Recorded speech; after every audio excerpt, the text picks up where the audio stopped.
जी दोस्तों, exam race 2 में आपका स्वागत है। आज हम लाए हैं इंग्लिश का शानदार टॉपिक।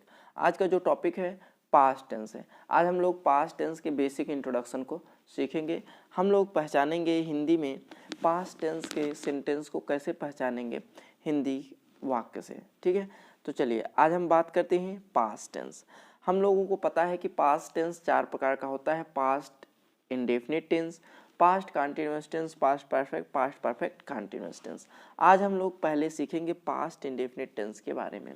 तो आइए हम लोग देखते हैं पास्ट इंडेफिनिट टेंस के हिंदी के मुख्य क्रिया के अंत में। पास्ट इंडेफिनिट टेंस में हम लोग उसके हिंदी के वाक्य में देखते हैं तो हिंदी वाक्य के मुख्य क्रिया के अंत में ता था, ती थी, ते थे, आ, या, ये, ई, चुका, चुकी, डाला, डाले आदि शब्द आते हैं तो हमको पता चलता है कि वो पास्ट इंडेफिनिट टेंस है। जैसे मैंने उसे पढ़ाया, मैंने उसे पढ़ाया, तो देखिए लास्ट में क्या आ रहा है, या आ रहा है। मैंने उसे पढ़ाया। अंग्रेज भारत में राज करते थे, ते थे। बच्चे सो चुके, बच्चे सो चुके। लड़कियां घर जा चुकी। तो देखिए इन सेंटेंस से हमको पता चलता है कि ये पास्ट इंडेफिनिट टेंस है। क्यों? क्योंकि इनके मुख्य क्रिया के अंत में या आया है, तेथे आया है, चुके आया है, चुकी आया है। ठीक है, तो हमने अभी सीखा कि जिस मुख्य क्रिया के अंत में, जिस हिंदी वाक्य के मुख्य क्रिया के अंत में ता था, ती थी, ते थे, या, ए, चुका, चुकी, डाला, डाले आता है तो वो पास्ट इंडेफिनिट टेंस होता है। तो ये सेंटेंस जो है पास्ट इंडेफिनिट टेंस के हैं। हम लोग नेक्स्ट चलते हैं। हमारा नेक्स्ट होता है पास्ट कंटिन्यूअस टेंस। अब हम पढ़ेंगे पास्ट कंटिन्यूअस टेंस के बारे में। तो देखिए पास्ट कंटिन्यूअस टेंस में हम लोगों को पता है कि जिस हिंदी वाक्य के मुख्य क्रिया के अंत में रहा था, रही थी, रहे थे आदि शब्द आते हैं तो वह जो सेंटेंस होता है पास्ट कंटिन्यूअस टेंस का होता है। जैसे मैं रोटी खा रहा था, हम लोग उपन्यास पढ़ रहे थे, सोनू और शिवम बात कर रहे थे।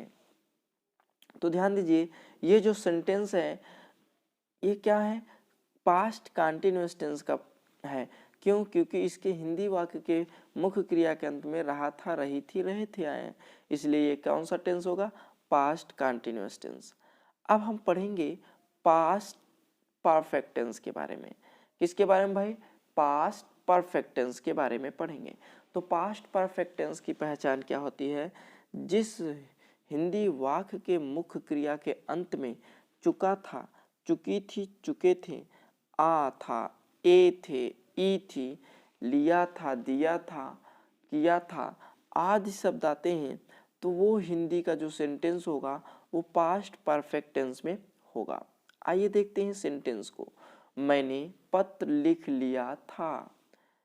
अगला सेंटेंस हमारा है डॉक्टर के आने के पहले रोगी मर चुका था।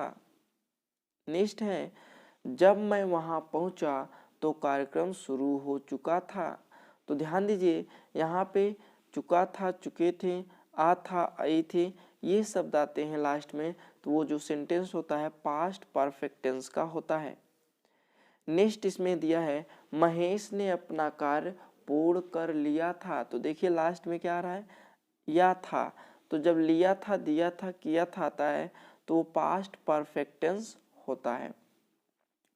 हम लोग नेक्स्ट चलते हैं। तो पास्ट के नेक्स्ट लास्ट वाला जो होता है पास्ट परफेक्ट कंटिन्यूअस होता है। क्या होता है भाई? पास्ट परफेक्ट कंटिन्यूअस टेंस होता है। अब हम लोगों को इसकी पहचान क्या है? रहा था, रही थी, रहे थे के साथ समय भी दिया होता है। इस हिंदी वाक्य के मुख्य क्रिया के अंत में रहा था, रही थी, रहे थे दिया होता है और इस सेंटेंस में क्या था, समय भी दिया होता है। जैसे मैं 2 घंटे से पढ़ रहा था तो लास्ट में रहा था आ रहा है और इसमें समय भी दिया हुआ है 2 घंटे से। नेक्स्ट हमारा है वे लोग 1985 से इस विद्यालय में पढ़ रहे थे, अर्थात वे लोग पढ़ा रहे थे सॉरी, तो वे लोग इस विद्यालय में 1985 से पढ़ा रहे थे। नेक्स्ट हमारा है मोहन वर्षों से अंग्रेजी सीख रहा था, अर्थात मोहन जो है वो अंग्रेजी सीख रहा था वर्षों से, तो समय भी दिया है और रहा था, रही थी, रहे थे भी दिया है। ये वीडियो आपको कैसा लगा कमेंट बॉक्स में कमेंट करना ना भूलिएगा। इस वीडियो में हमने देखा पास्ट टेंस के चारों पार्ट के बारे में। हम लोग फिर मिलेंगे नेक्स्ट वीडियो में नेक्स्ट टॉपिक के साथ। तब तक के लिए जय हिंद।